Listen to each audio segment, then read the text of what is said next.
Agora sim, galera. Desculpa aí, agora sim, foi emoção, viu?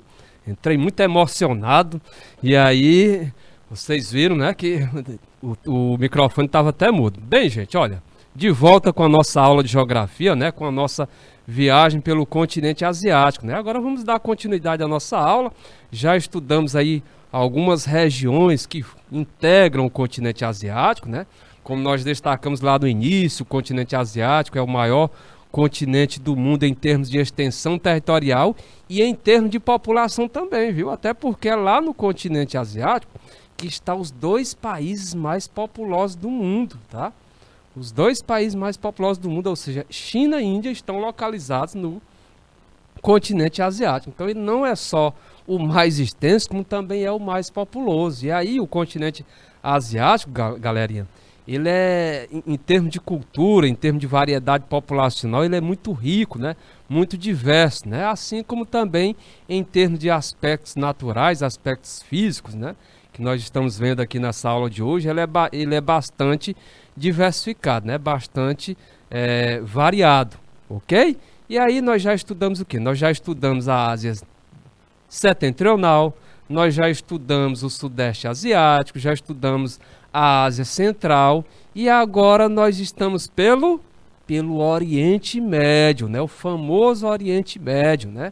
O Oriente Médio aí que muitas vezes, né? Constantemente está nos meios de comunicação, né? O Oriente Médio aí que nos remete, né? Ou seja, faz com que nós imaginamos logo em petróleo, né? Imaginamos logo em muçulmanos, tá? Então, neste momento nós estamos aí abordando o Oriente Médio e agora nós vamos partir para o nosso slide para nós darmos continuidade, né? Nós finalizamos anteriormente, né? Naquela parte ali que destacava os países que integram o Oriente Médio, né? Destacando que o Oriente Médio, a maior parte da população é islâmica, é muçulmana, mas apresenta um percentual de população cristã, né? Lá no Líbano, lembra que lá no Líbano, em torno de 40% da população é cristã, né? E aí o Oriente Médio, que infelizmente é marcado aí pelo conflito, né? Constante conflito entre árabes e judeus, tá? E agora nós vamos dar continuidade. Vamos lá? Vamos partir para o nosso slide? Então, gente, olha, como vocês podem observar, né? O nosso slide inicial, ele traz aqui breves informações acerca da nossa aula, né? Destacando aqui o nome deste amigo de vocês, professor Francisco Souza, a nossa disciplina, nossa bela e linda geografia, né? E aí o conteúdo que nós estamos estudando é a Ásia, né? Falando aqui sobre aspectos naturais da Ásia. A data de hoje, este dia 5 de agosto, esta sexta-feira, né? 5 de agosto de 2022, a nossa primeira aula deste, ou melhor, o nosso primeiro encontro, né? O nosso primeiro encontro deste segundo semestre, tá? Então, olha só, aspectos físicos e econômicos, de onde? Do Oriente Médio, né? Que nós estamos abordando. Então, gente, olha, quando se fala em aspectos físicos e econômicos, o relevo do Oriente Médio é constituído, né? Em grande parte por planaltos circundados por montanhas, né? Em geral, as planícies estão situadas aonde? Entre o litoral e os conjuntos montanhosos, né?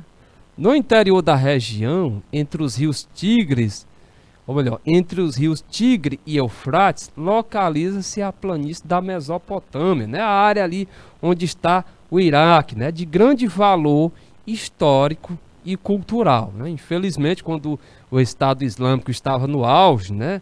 Eles destruíram muitos monumentos de valor, de grande valor histórico, de grande valor cultural, tá?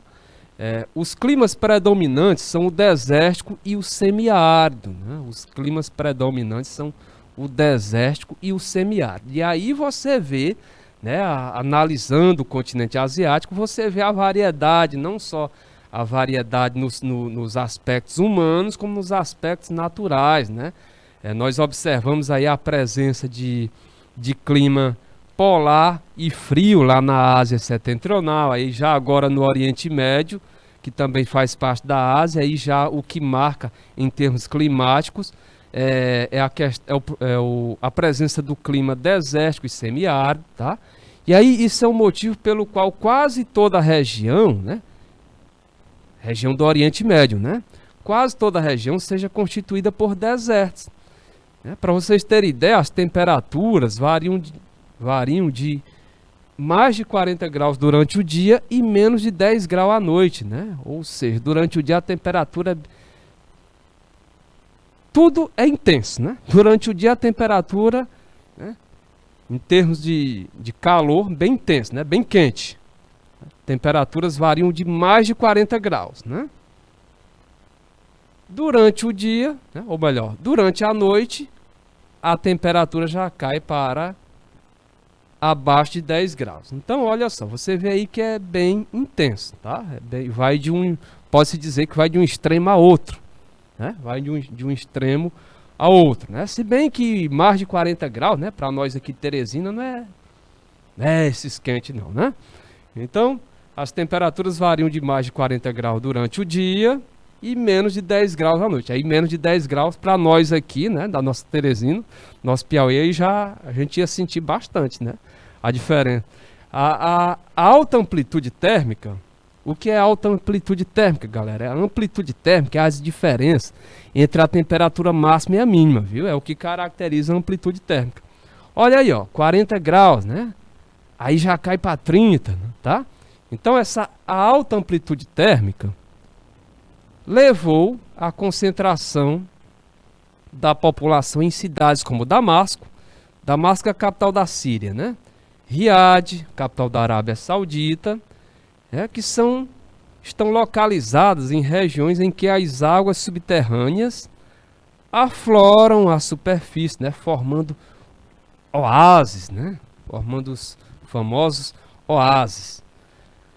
As formações vegetais predominantes são, no caso aqui do Oriente Médio, que formação vegetal predomina nesta área? As estepes áridas, tá?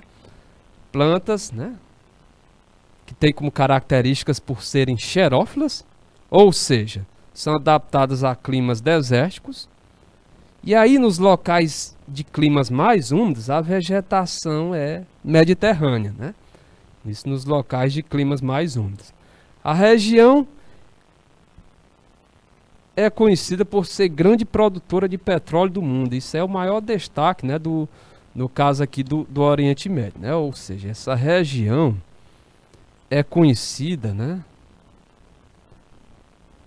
por ser grande produtora de petróleo. Não só grande produtora, galera, como também tem grandes reservas, viu? Quando você analisa o conjunto, né, a maior parte, as reservas de petróleo, a maior parte, né, das reservas de petróleo no mundo está localizada lá no Oriente Médio. E a Venezuela? Não, a gente está falando aqui a questão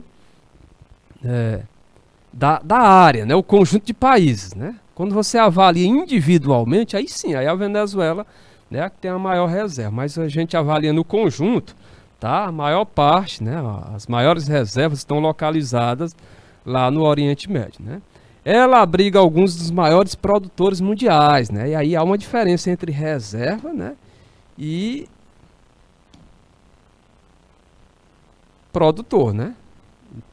Além de ter as maiores reservas, né, no Oriente Médio também está localizados alguns dos maiores produtores mundiais, né? Como é o caso da Arábia Saudita, do Irã e do Iraque, viu, gente? Aí nós vamos analisar agora nesse gráfico aqui, né, exatamente essa questão da distribuição do petróleo, né, no mundo, né? E aí você vai ver o destaque que o Oriente Médio recebe. Então você vê aqui no título Mundo, reservas de petróleo, né, são dados de 2018, recente ainda. Então você vai ver que na distribuição do petróleo no mundo, em termos de reservas conhecidas que o mundo apresenta, né, que nós temos no mundo, nós observamos que 48,3% está localizado aonde? Olha só, no Oriente Médio, né? No Oriente Médio, então, ou seja, quase 50% das reservas de petróleo no mundo estão localizadas no Oriente Médio, galera. É muita coisa, é muito considerável, tá? E aí 18,2, 18,8%, né, na América Latina, né?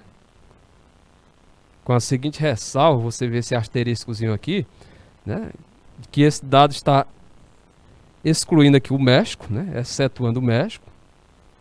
Né? A América do Norte vem com 13,7%, aí na América do Norte, né, está incluindo aqui o México, tá? Já esse duplo asterisco aqui significa dizer que está incluindo o México aí nesse estudo.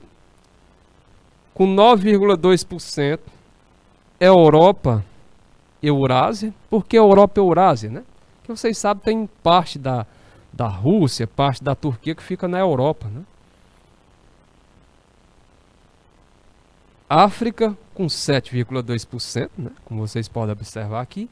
E a Ásia Pacífico, né? Uma pequena porção da Ásia Pacífico, 2,8%. Mas o que nós queremos mais chamar a atenção de vocês, né? Exatamente, né, esse ponto, né? Ou seja, esse detalhe, né?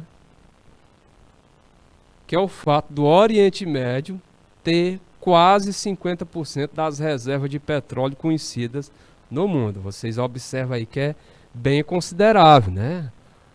É muito representativo. Aí você vê a grande importância que o Oriente Médio possui, né? Afinal de contas, o petróleo, né, apesar de todo incentivo para o uso de energias renováveis, né, mas o mundo ainda é movido economicamente, né, pelo petróleo. O petróleo tem um grande peso. Bom, saímos do Oriente Médio e agora vamos entrar onde? Na Ásia Meridional. Ásia Meridional, gente. Meridional, não esqueça, né? Meridional é referência ao sul, tá? Então significa dizer que é a parte sul da Ásia. Então, Ásia Meridional. Ásia Meridional ou subcontinente indiano caracteriza-se por abrigar povos indianos, né, e indo-chineses. Então, os países que compõem, né, essa Ásia Meridional, exatamente a Índia, o Sri Lanka, o Paquistão, o Nepal, né, o Butão e Bangladesh, né? Verdadeiro formigueiro humano essa área, né? A Índia tem gente pra caramba, né? O Bangladesh nem se fala, Paquistão da mesma forma, né? Então é uma área com uma grande quantidade, uma alta densidade demográfica. A região apresenta 3 grandes unidades de relevo, né? Então essa região apresenta 3 grandes unidades de relevo, né? A Cordilheira do Himalaia, o Planalto do Deccan e a Planície Indo-Gangetica, ok? A Cordilheira do Himalaia é uma cadeia, né? Merece um destaque maior para a Cordilheira do Himalaia, exatamente por ela, né? Essa Cordilheira do Himalaia, né? Cordilheira, vocês sabem, né? Conjunto de montanhas, né? Várias montanhas, né? Então, a Cordilheira do Himalaia é uma cadeia, né, de altas montanhas situada na fronteira da China com a Índia, localizada no Nepal e no Butão. Então, observe aí o quanto a Cordilheira do Himalaia, né, ocupa, né, do território do Nepal, né, o território nepalês, né? Então, você vê aí que o Nepal é pequeno em termos de extensão territorial, e você vê que ele é constituído maciçamente pela Cordilheira do Himalaia, né? Ou seja, é muito montanhoso, né? Então, gente, olha, essa cordilheira registra mais de 2.000 quilômetros de extensão e apresenta picos muito elevados, né? Incluindo, e aí merece um grande destaque, né? Incluindo exatamente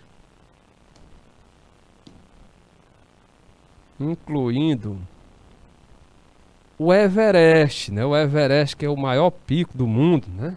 Maior montanha do mundo, com 8.848 metros, né? É muito alto, né? Muito alto. Inclusive, Muitos aventureiros, muitas pessoas já tentaram escalar, algumas conseguiram, mas infelizmente um número considerável, né, morreu, né, tentando escalar, tentando chegar no cume, né, no ponto mais alto aí do Everest. O Planalto do Deccan, na porção centro-sul da Ásia, é constituído por rochas, né, o Planalto do Deccan, na porção centro-sul da Ásia, é constituído por rochas muito antigas, né, e desgastadas por processos erosivos, né? Significa dizer, né, por serem muito antigas, né, são muito rebaixadas, né? Já que por serem muito antigas, né, a ação do tempo já foi bem intensa, e aí isso fez com que aquela área se desgastasse bastante, se tornando muito rebaixada, né? Como você vê aí no finalzinho, é constituído por rochas muito antigas e desgastadas por quê? Por processos erosivos, tá? No mapa aqui você vê, né? Nós no início aí do nosso tópico, né? Foi destacado que a Ásia Meridional é formada pela Índia, tá? Formado por quem mais? Pelo Sri Lanka. Você vê o Sri Lanka aí ao sul da Índia, bem próximo à Índia, né? O Paquistão. Cadê o nosso? Olha o Paquistão aqui, tá? Em inglês, né? Paquistão. Além do Paquistão, nós temos o Nepal, né? Um pequeno país, né? O Nepal, né? O Butão, né? Olha o Butão aqui. E Bangladesh. Pronto, são esses os países aí da Ásia que constituem, né, a Ásia Meridional, tá? Essa parte aqui, onde você vê aqui essa parte aqui é onde nós temos, viu? Aqui é onde fica a Cordilheira do Himalaia, né? Cordilheira do Himalaia. E aí na Cordilheira do Himalaia, né, nesse conjunto de montanhas, né, são várias montanhas, né? Como vocês podem observar, né, essa cadeia, nesse conjunto de montanhas, se estende por mais de 2.000 quilômetros, né? E exatamente nesta área onde nós temos aqui, olha só, o famoso Everest, né? Olha aí o Monte Everest. Olha aqui o sinalzinho dele, representando aí o Monte Everest. É o Monte Everest aí com seus 8.848 metros, né? É muito alto, tá? E o slide seguinte? No slide seguinte, olha, continuando aqui pela Ásia Meridional, nós temos aqui o destaque a planície Indo-Gangetica. Agora aqui não é mais não é mais áreas elevadas, né? Áreas altas, né? Agora nós vamos falar de áreas já mais desgastadas, né? As planícies. Então, a planície Indo-Gangetica, né, situada entre a Cordilheira do Himalaia e o Planalto do Deccan. Cordilheira do Himalaia e o Planalto do Deccan. Então, essa planície Indo-Gangetica está situada, né, nesta área. Ela é formada pela ação das águas das chuvas e dos rios Indo e Ganges, né? Então, essa ação das águas das chuvas e dos rios Indo e Ganges, né, termina sedimentando, né? Ou seja, colocando fragmentos de rocha, né, pequenos fragmentos de rocha nessa área, né, nessa planície do Deccan, tá? O clima predominante é o tropical, tá? Clima predominante é o tropical, sujeito ao chamado regime das monções, né, cuja principal característica é a sucessão de um inverno relativamente seco, que vai de novembro a fevereiro, e uma estação quente e sem precipitações, né, de março, ou seja, março e abril, né? Além de um verão muito chuvoso, né, que aí no caso é de junho a setembro, né? O período seco corresponde às monções de inverno. Os 4 meses de chuva correspondem ao quê? Às monções de verão. Na imagem, professor, e que imagem é essa? Na imagem você vê aqui na parte central, gente, olha, essa parte aqui onde você vê um lilás, mas Essa aqui é que é a chamada planície indogangética, olha. Essa área aqui, ó, planície indogangética. Para que vocês entendam aí, ela fica aí nesse meio, né? Aí você pode ver a presença aqui do rio Ganges, tá? O Brahmaputra, né? O próprio rio Indo, ok? Alguma pergunta? Alguma dúvida? Podemos dar seguimento? Está compreensível? Lembrando, qualquer dúvida coloca aí no chat, não conclua a nossa aula ficando com dúvida, tá? Não julguem sua pergunta como uma pergunta boba, né? Não pensem dessa forma, tá? Inclusive sua pergunta, sua dúvida pode ser a dúvida de outros colegas, né? E aí é mais um motivo para você socializar, você vai estar se ajudando e ajudando o coleguinha. Bom, tá tudo claro, né, galera? Então, olha só, no slide seguinte, o que nós podemos destacar, gente? Olha, o slide seguinte já é o destaque aí para as monções, né, o Himalaia, né? Essas duas características naturais que mais chamam a atenção desta Ásia Meridional, tá? Então, no Sudeste Asiático e na Ásia Meridional, galera, ocorrem os climas subtropical, equatorial e tropical, né? Este último, né, no caso do tropical, sujeito ao regime das monções. Então, durante as monções de verão, quando os ventos sopram do Oceano Índico, vamos até dar um enfoque maior aqui. Então, olha só, durante as monções de verão, quando os ventos sopram do Oceano Índico em direção ao continente, o Himalaia, no caso aí, a cordilheira do Himalaia, né? Ela representa uma barreira, né, para a entrada de umidade. E aí, por representar uma barreira, né, termina contribuindo para a ocorrência de chuvas naquela área, já que essas massas vão tentar se elevar para ultrapassar o Himalaia, e aí a temperatura, claro, vai baixar, forçando o descarregamento, né, dessas massas de ar. Já as monções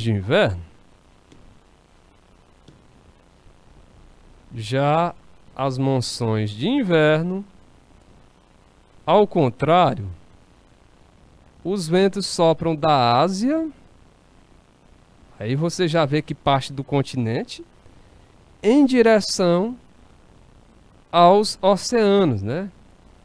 Ao sul e ao sudeste, resultando que aí vai resultar em períodos secos e frios, né? Então é dessa forma que funciona o mecanismo, né, das monções asiáticas, né? Inclusive para te ajudar para fazer com que você, nosso aluno, entenda melhor, tem até uma imagem aí à direita do seu vídeo que vai fazer, né, que vai te ajudar a compreender melhor, né? Alguma dúvida, galera? Alguma pergunta? Tá claro até o momento? Lembrando que nós ainda vamos ter questões, viu, gente? Vamos ter exercícios exatamente para ver como anda o conhecimento de vocês, né? Como anda a atenção de vocês com relação à nossa aula, né? Já que, claro, o exercício é abordando o conteúdo que nós estamos trabalhando. E aí, se você tiver atento, né, com certeza você vai conseguir responder as questões, né? No slide seguinte, galerinha, olha só, nós temos o destaque aí para as desigualdades econômicas, tá? As desigualdades socioeconômicas nesta área do continente asiático, né? Nesta chamada Ásia Meridional, gente. Então, olha só, considerando os aspectos econômicos,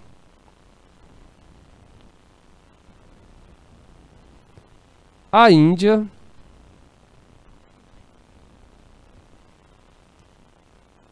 é o país mais importante da Ásia Meridional, viu? Considerando os aspectos econômicos. A população indiana ultrapassa 1,2 bilhão. Na verdade, ela chega ela já está chegando perto de 1,4, né? Ela tá entre 1 bilhão e 350 milhões, 1 bilhão e 380 milhões nessa faixa. Então a população indiana ultrapassa, né, 1,2 bilhão de habitantes, né, e possui uma renda per capita de 6 mil per capita por cabeça, por pessoa, né, de 6.700 dólares. Né? Mas lembre-se que quando se fala em renda per capita, não quer dizer que cada cidadão indiano, cada pessoa, né, tem essa renda de 6.700 dólares não, viu? Infelizmente esse dado, esse estudo, né, ele não é tão preciso, né, já que ele iguala todo cidadão, né, ou seja, desde aquele mais rico, né, extremamente rico, até aquele paupérrimo, né, que não tem, basicamente, não faz nem as 3 refeições. Aí nesse estudo aqui, né, ele termina generalizando, né, quase não saía, generalizando, colocando cada um, né, cada indivíduo com esta renda per capita de 6.700 dólares, né? Isso é só para ter uma noção da distribuição de renda lá neste país. Entretanto, os índices de pobreza da Índia, né, demonstram grandes desigualdades sociais, né?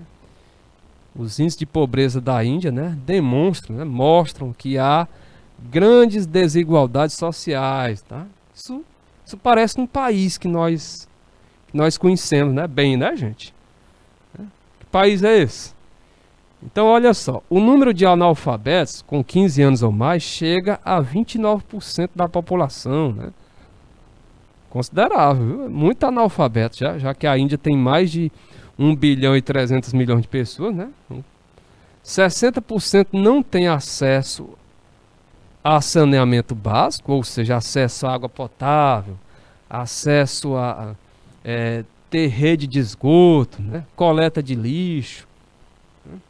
35,7% das crianças com menos de 5 anos estão abaixo do peso ideal, né? Ou seja, crianças desnutridas, né? Isso mostra a questão, né, da fome, né? Crianças com inanição, ok? E aí na imagem você vê, isso aqui é uma imagem, né, lá da Índia, né? Ou seja, e mostra, é um recorte que mostra a população indiana, tá? E aí você vê pela imagem, né? A imagem já diz tudo, já dá uma boa ideia, né, da questão da pobreza, né? Que infelizmente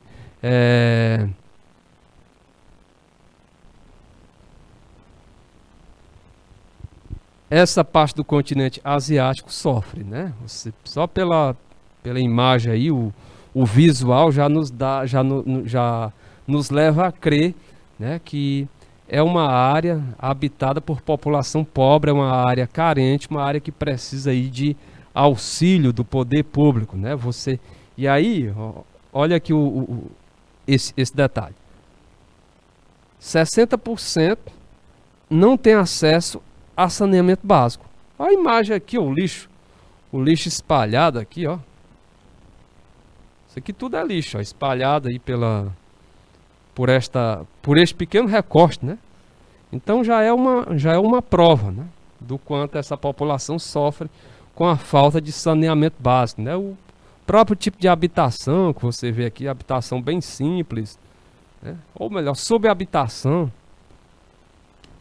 No slide seguinte, agora nós saímos aqui da Ásia Meridional e chegamos até o Extremo Oriente, galera. Nós agora estamos no Extremo Oriente, né? E aí, galera, esse Extremo Oriente, ele se caracteriza exatamente por ser uma região com grande variedade de paisagens, né? E nesse Extremo Oriente, né, agrupa a China, está localizada a China, o Japão, a Coreia do Norte, a Coreia do Sul, Taiwan, né, e a Mongólia, né? O destaque é exatamente que o relevo do Japão é caracterizado pela presença de montanhas recentes, né? Inclusive o Japão, grande parte, né, maciçamente do seu território, apresenta, né, essa grande quantidade de montanhas, né? E aí nós temos com destaque, né, o Monte Fuji, né, um monte muito conhecido, né, lá do Japão, que apresenta mais de 3.000 metros de altitude, né. Outro ponto que chama a atenção, né, com relação ao Japão, que o país é um arquipélago. O arquipélago, vocês sabem, né, é formado por ilhas, né. Arquipélago é um conjunto de ilhas. Então o Japão, ele é um arquipélago, né. Ele tem 4 ilhas principais, maiores, mas apresenta várias ilhas, né, menores, tá? E outro ponto que chama a atenção é exatamente, né, o fato do país apresentar uma grande quantidade de vulcões, né? Para vocês terem ideia, esse país arquipélago tem mais de 200 vulcões, né? E alguns deles, né, dos quais estão ativos, né, e sofre frequente, além dos vulcões, né, o país sofre frequentes abalos sísmicos, né, frequentes tremores. Inclusive o próprio país, né, ele já, em termos de técnica de engenharia, ele já, digamos assim, evoluíram muito, né, já que como não tem como se livrar de tremor, né, tremor de terra é um evento natural e também não há como prever, o que é que eles procuraram fazer? Eles procuraram se adaptar em termos, né, de evolução de sua engenharia, fazer construções, né, que suportassem melhor esse tipo de evento, né, que fosse mais resistente a esse tipo de evento natural, né, aos tremores, e treinar bastante a população, né, para lidar com esse tipo de evento natural, ok? E aí esses abalos sísmicos, né, isso ocorre, galera. Isso acontece em virtude, né, de sua instabilidade geológica, né, decorrente do quê? Decorrente de sua localização, né? O arquipélago, né, está localizado ali numa área, né, chamada Círculo de Fogo do Pacífico, né, que vocês estão vendo aí até na imagem ao lado. E por ele estar localizado, né, o Japão está localizado nessa área, ele é muito suscetível, né, fica muito sujeito à ocorrência desse tipo de tremor, né, inclusive tremor de grande intensidade, tá? Os que mais se destacam, os que mais são noticiados a nível mundial, sem falar aqueles pequenos tremores, né? E aí nós já destacamos o que aconteceu em 2004, né, lá na área no continente asiático, e aí no próprio Japão teve o que aconteceu em 2011, né, que nós vamos ver mais à frente, né? A imagem à direita aí do seu vídeo, né, que destaca exatamente o Anel de Fogo do Pacífico. Vamos dar uma olhada aqui nessa imagem. Olha só, o Anel de Fogo do Pacífico, né? Você vê que essa área onde há esses desenhos azuis, né? Isso são vulcões, né? São vulcões ativos. E aqui procura representar exatamente onde esses vulcões mais ativos, né, estão localizados, né? Essa área do Círculo de Fogo do Pacífico, né, ela tem essa característica, tá? De apresentar essa grande quantidade aí de vulcões ativos, e aí, por estarem ali no limite, né, de placas tectônicas, né, são áreas que ocorrem, né, tremores, né? Ou seja, vocês sabem que o tremor ele é provocado pela movimentação das placas tectônicas, tá? Duas placas tectônicas podem se chocar, né, se confrontar, e aí esse contato, né, isso vai provocar uma vibração. Além do fato, né, dessas placas tectônicas, né, poderem se resvalar, né, fazer esse movimento uma na outra, né, e isso também provoca tremor, né, no caso o resvalamento, né, não é uma por baixo da outra, eu digo resvalar, né, vamos dizer assim, roçar uma na outra, né, fazer esse movimento, né. Vamos utilizar aqui uma linguagem mais popular, tá? Então isso também pode provocar tremor, né? O tremor é decorrente do choque, frente a frente, assim como também desse resvalamento, né? Aqui você vê a fronteira das placas e a imagem azul você vê representando o vulcão, né? Então esta área aqui nós temos a placa do Pacífico, né? Nós temos aqui a placa das Filipinas, né? A placa norte americana. E aí, detalhe, né? Quando essas placas se movimentam, né? Ocorrem esses tremores aí que nós já observamos. Tranquilo? Vamos para o próximo slide. No próximo slide aí tem mais uma imagem aqui da área do Círculo de Fogo do Pacífico, né? Para que vocês entendam, né? Saibam onde fica, né, localizado, né? Guarde esta informação, né?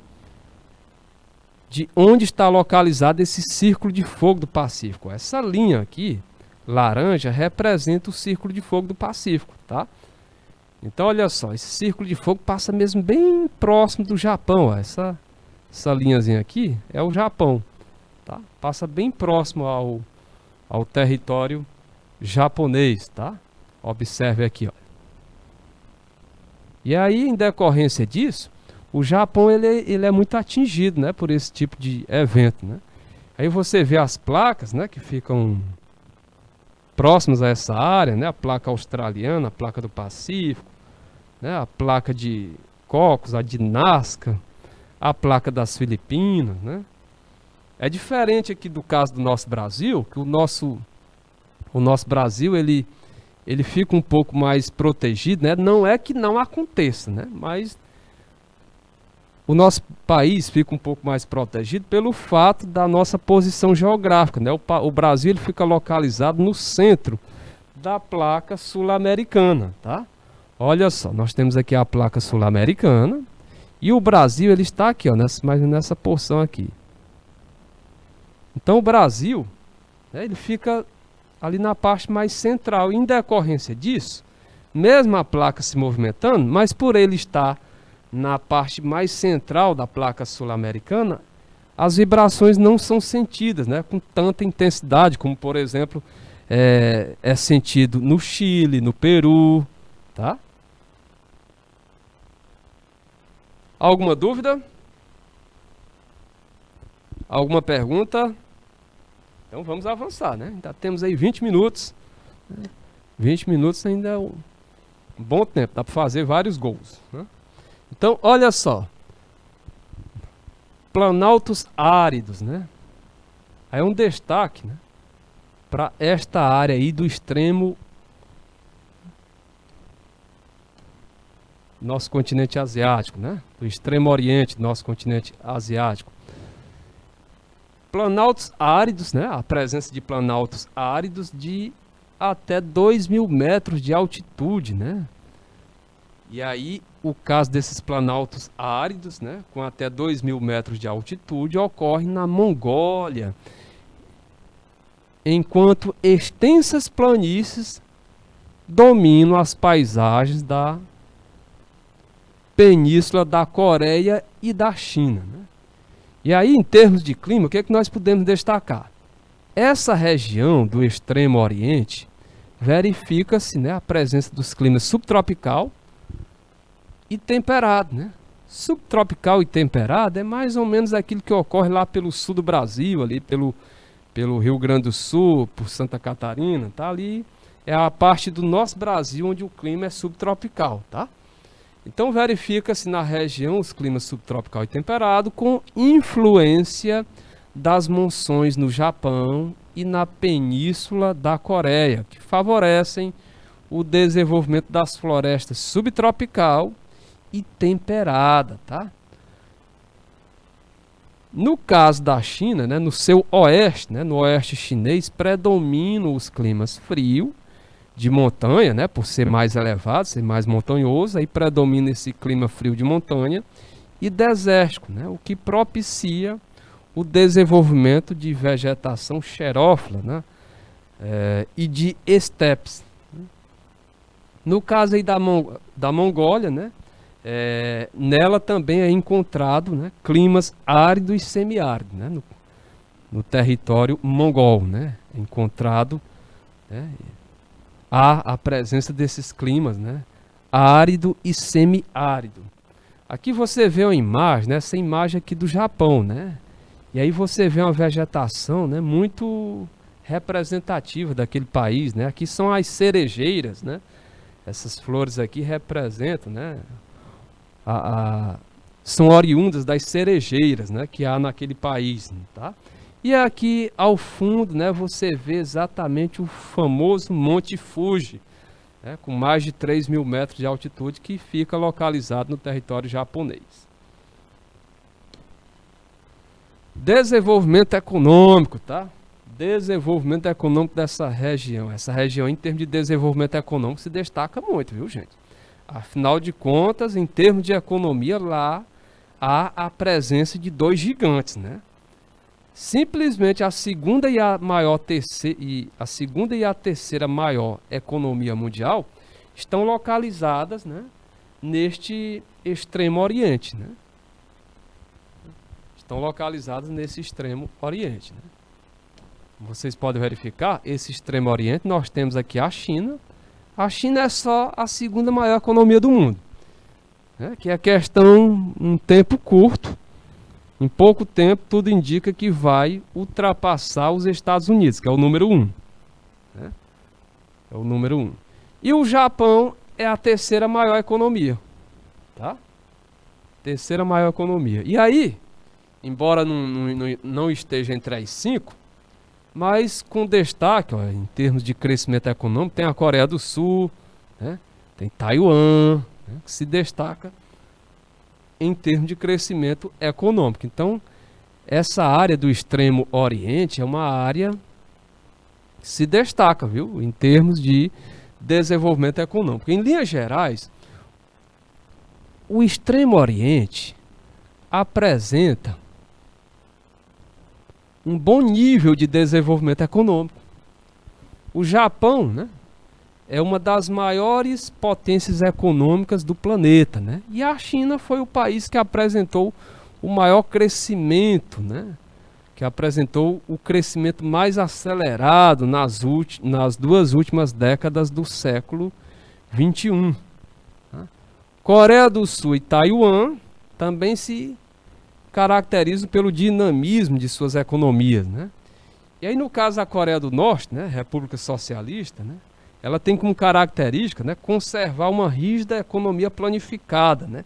E aí, quanto à Coreia do Norte, nós temos essas informações, mas as informações da Coreia do Norte são até poucas, devido ser um regime, né, devido ser um tipo de governo muito fechado.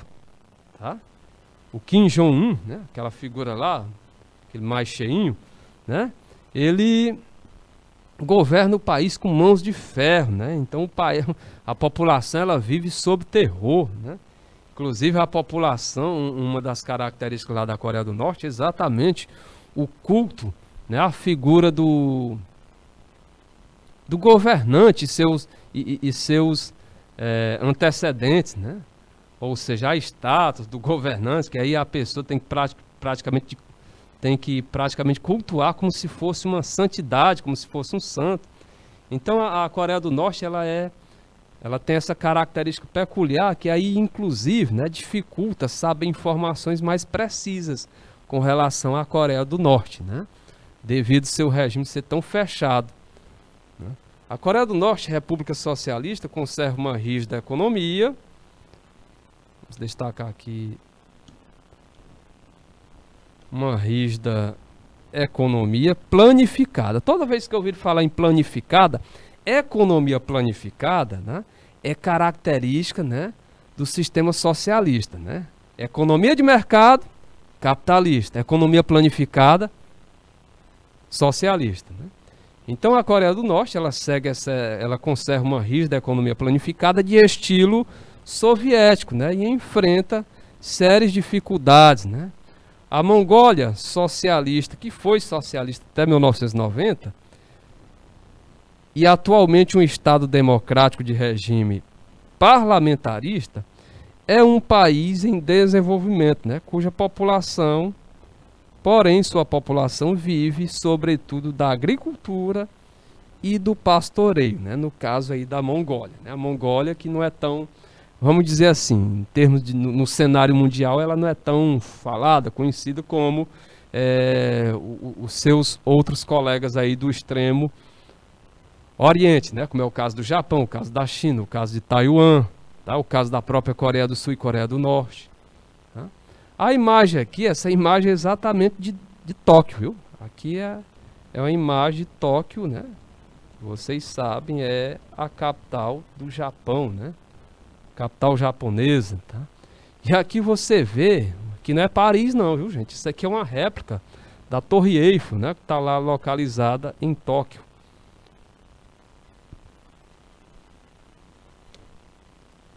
Olha aí. No slide seguinte, nós temos aqui um mapa que destaca exatamente as características vegetacionais da Ásia. E aí você vê na Ásia, né, um mosaico, né, apresenta uma variedade vegetacional muito grande. Essa variedade vegetacional muito grande, ela é fruto da diversidade climática, né? Nós temos aqui a presença de tundra, a presença da taiga, floresta tropical e subtropical, vegetação subterrânea, pradaria, estepe, deserto, savana, né? Floresta tropical e equatorial, vegetação de altitude, né? Além da presença, claro, de áreas cultivadas, né? A área em que os humanos utilizam aí para desenvolver seus cultivos, né? Suas plantações. Então, olha só, né? Até aqui uma pergunta, vamos aqui. A pergunta é com base no mapa, né? E diz o seguinte, né? Que tipo de vegetação nativa predomina atualmente na zona tropical, né? Então você vai olhar o mapa, ver aí com a zona tropical, né? E aí vai destacar que tipo de vegetação predomina atualmente na zona tropical. E aí a segunda questão diz: cite tipos de vegetação encontrados no Brasil que apresentam características semelhantes com as vegetações lá da Ásia, né? Então a primeira que diz assim: que tipo de vegetação nativa predomina atualmente na zona tropical? Aí você vai ver, ó, que nós temos aqui florestas equatoriais e tropicais bastante úmidas, né? Com alta biodiversidade. Então, nesta área, né, do continente asiático, nesta área, né, você vai ver a presença exatamente de florestas equatoriais e tropicais que se caracterizam por serem bastante úmidas e apresentar o quê? Muita biodiversidade, né? Uma variedade de fauna, de flora, tá?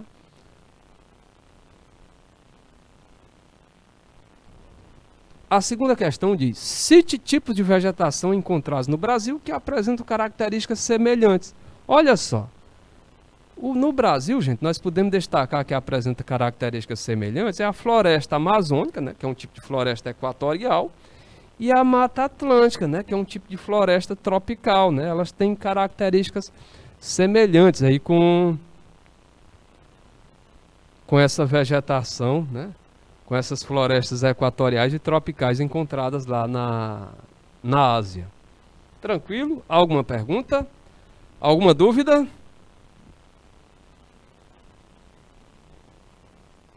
Podemos dar seguimento? Olha, gente, no slide seguinte, o que nós temos aqui? Agora nós vamos destacar a influência humana, né? Nós falamos sobre vegetação, e aí onde há muita vegetação, né? Onde há florestas equatoriais, tropicais, muita biodiversidade, infelizmente há também o desmatamento, né? Essa ação, essa triste ação humana, né? Então, olha só, cerca de 60%, mais de 50%, né? Considerável, da floresta tropical da Ásia já foi devastada, né? E aí as árvores nativas, né? Elas são derrubadas para dar lugar ao quê? A campos destinados à agricultura ou à formação de pastos para a pecuária. Até parecido aqui com o Brasil, né? O que acontece ali na direção partindo dos Cerrados para a região norte, né? Agora com mais intensidade na região norte, devastação da floresta, exatamente, né? Para dar lugar a campos destinados, né?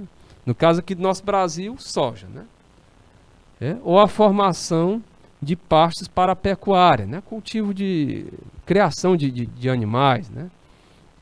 A madeira é usada como fonte de energia ou como matéria-prima para as indústrias de papel, né? matéria-prima para as indústrias de móveis e de papel, né? Lembrando que a celulose é obtida aí da vegetação e aí é matéria-prima aí para o papel, né? Além de comprometer a biodiversidade, o desmatamento deixa os solos descobertos, né, e mais expostos à erosão. Isso aí é uma consequência, né, do desmatamento, né? Exatamente o fato de,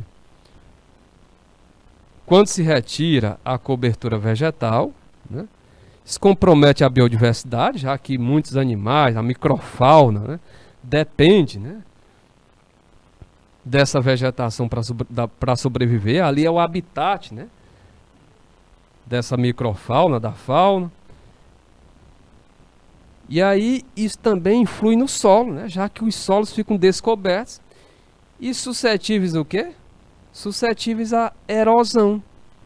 Ou seja, a erosão provocada pela ação do vento. Não vai ter mais aquela cobertura para proteger. A ação da pluvial, chuva, né? A ação da chuva. Não tem mais aquela cobertura para proteger. E aí isso vai acarretar danos ao solo, né? Ou seja, o processo de erosão. Uso dos solos, né? O solo é um recurso natural de grande importância e sua manutenção é fundamental, gente, para que se tenha êxito, né? É mais um motivo, né? Para se conservar o solo, né? Já que o solo é fundamental para que as atividades agrícolas, né, tenham sucesso. Muitos problemas ambientais que ocorrem no continente asiático, né?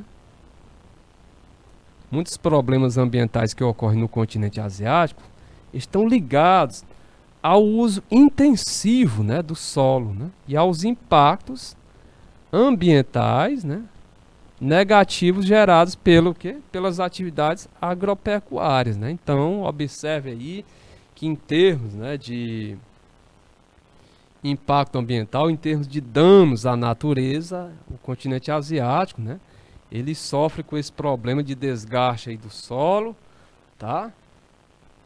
Oriundo aí do desmatamento, né? Desmata-se aquela área.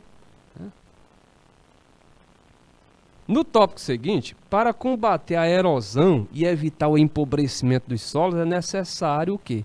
Adotar ações como manejo adequado, né? Ou seja, manejar, lidar com aquele solo de forma mais adequada, né? Como, professor?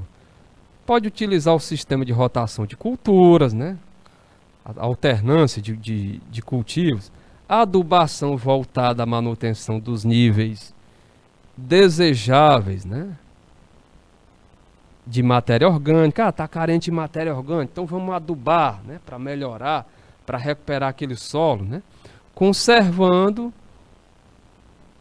ou melhorando a fertilidade do solo, né, e suas características, assim como suas características físicas, químicas e microbiológicas, né. Sem a utilização de técnicas adequadas, o solo se esgota, galera, e aí a produtividade, né, é afetada, né? Com isso vai diminuir as colheitas, né? Assim como a possibilidade de reservar alimentos para os períodos sem plantio. Cultivos em terraço, né? Agora o destaque aí para os cultivos em terraço. Estão observando aqui essa imagem? Bonita, né? Essa imagem aqui é muito típica lá do continente asiático. Ó. Você vê aqui degraus, né? Isso aqui é um tipo de técnica utilizada exatamente para proteger mais o solo, né? Então, cultivos em terraço. No sul da Ásia, nas regiões tropicais da Índia e do Sudeste Asiático, a exploração dos solos em áreas de altas taxas de precipitação, altas taxas de chuva, galera. E nas encostas, né? Vocês observam que isso aqui é uma região montanhosa, né? É um nas encostas de maior declividade, isso provoca o quê? A perda de nutrientes, né? A água incide, por ser muito inclinada, a água desce com muita velocidade. E aí, ela termina levando os nutrientes. Esses degraus que vocês estão vendo aí na imagem desse cultivo, exatamente para reduzir a velocidade com que a água incide e desce, né, por esta área.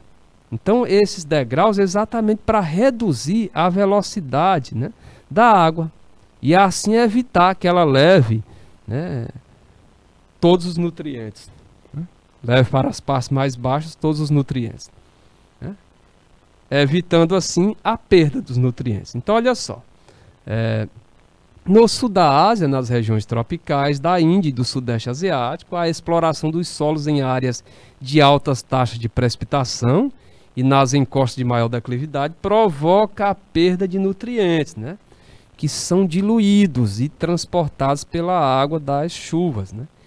E isso ocasiona o quê? O empobrecimento, né, dos solos. Então, uma das soluções, tá?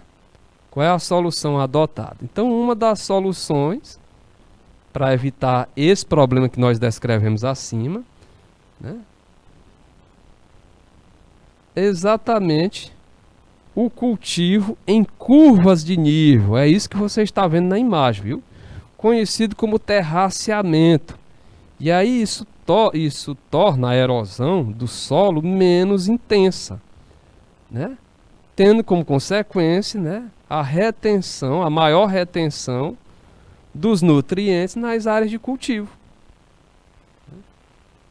Ok? O tectonismo na Ásia, né, outra coisa que merece, outra característica que merece muito destaque, é esse tectonismo na Ásia, né, essa ação da força oriunda do interior do planeta, né, que atinge o continente asiático. Então a Ásia, galera, é geologicamente instável. A Ásia é geologicamente instável porque está localizada em uma região de encontro de diversas placas tectônicas. Lembram quando nós estávamos analisando aquele mapa do Círculo de Fogo do Pacífico, né? Que ali nós observamos a localização dos vulcões, né?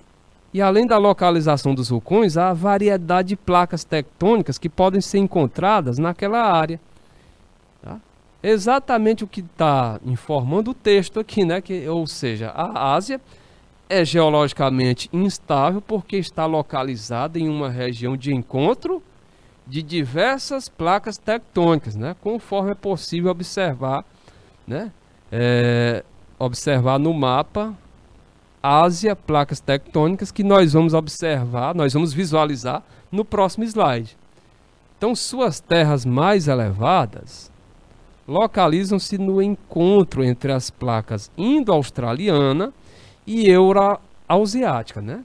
Então, suas terras mais elevadas localizam-se no contato entre as placas indo-australiana e euroasiática e são marcadas por diversas falhas geológicas, né?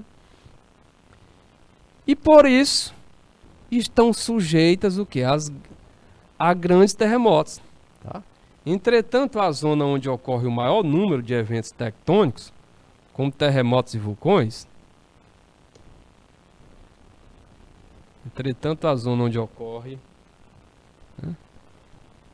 o maior número de eventos tectônicos, como terremotos e vulcões, encontram-se no chamado Cinturão de Fogo do Pacífico, aquele mapa que nós mostramos anteriormente, né? Muitos terremotos ocorrem no fundo do oceano. E aí, galera, ao ocorrer no fundo do oceano, isso provoca maremotos, né? Também chamados de tsunamis, né? Que aí causa todo aquele estrago que nós visualizamos anteriormente, né? Aqui são os tipos de zonas de tensão tectônica, né? Ou seja, nós temos aqui essa área de zona de divergência, onde as placas se afastam. Nós temos essa de convergência, onde as placas se resvalam, né? Uma vai para um sentido, a outra vai para o outro, tá? E aí ocasiona terremoto, esse tipo de movimentação. E nós temos a convergência, né? Ou seja, onde uma placa é engolida pela outra. Galerinha, pelo que, pelo que eu estou observando aqui, o nosso tempo expirou, tá? A nossa aula de hoje finalizou. Eu espero aí que vocês tenham compreendido, né? Tenham assimilado. Mas por hoje é só, né? Eu deixo aí o meu abraço, meu desejo de um bom fim de semana. Lembre-se que fim de semana também é um momento para estudo, né? Para rever o que foi explorado no decorrer da semana. E até o nosso próximo encontro, até a próxima sexta-feira. Tchau, tchau, galera. Fiquem com Deus.